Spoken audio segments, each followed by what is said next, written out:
I'm just throwing in a little line item at the top and saying, here, just make sure we pay that little one little bill right here. This is you got the cell phone and the Wi-Fi and the water bill and the rent and the whatever, but and the whatever other optional, the little Netflix, just put a bill up there called me, right? Or a bill or called us or family or family fortune or family, whatever you want to call it. Just have that little line item. That money comes out of the account automatically. And that way you're not even thinking about it. That's the best part. That's what's so crazy.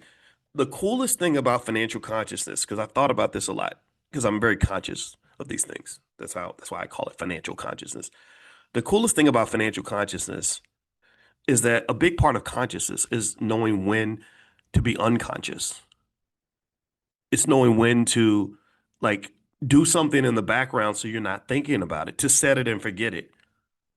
Right? But that comes from knowledge of self. You got to know yourself well enough to know, like, if I know I've got $40,000 in my investment account, I'm gonna want to go spend it. It's gonna burn a hole in my pocket. I get it. So if you know that that's who you are and you know that's how you operate, then you're gonna have to trick yourself. You're literally going to have to deceive the person in the mirror because that person's working against you. You, my friend, are a self-hating Negro right now because you know that the other side of you, the little devil on your shoulder, is going to go in there and take that money out and spend it on something stupid. So what you got to do is you got to trick yourself. I do this. I have to do this. I have to do this. And I got a whole damn PhD in this. Being intellectually smart does not maximize your emotional intelligence. Having all kinds of degrees does not mean that I always have the discipline that I want to have. I don't. I disappoint myself all the time.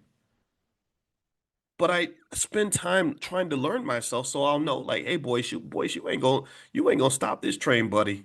I know that you are traumatized. I know you got insecurities. I know that you ain't perfect. I know that you have things that bother you, things that worry you, things that tempt you, whatever it is. We're not letting you get in the way. So the good voice operates in a way where sometimes he hides things from the other voice. For example, the other voice, he created the fat voice. The fat voice was this guy. You go look on the internet about 2015, you're going to see him. He's out there. The fat voice, couldn't turn down like a candy bar or a pack of Twizzlers. The good voice knows, dude, you're 50 something years old. You can't be eating like this. It's going to kill you, man. Stop it. So, what the good voice does to trick the other voice is he does not keep candy and sugary crap in the house, right? The good voice deliberately, specifically, and consciously wanted to marry a woman who eats super healthy so that a salad is in my face before a candy bar.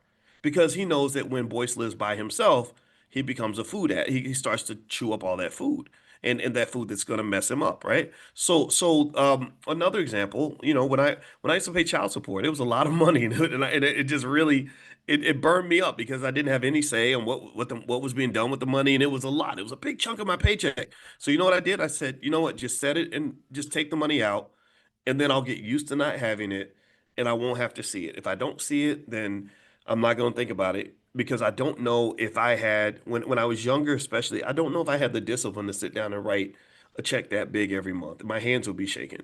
And so really what you got to do is find a way to trick yourself if that's what's required. If you have those flaws, and everybody does, this is why knowledge of self is so important.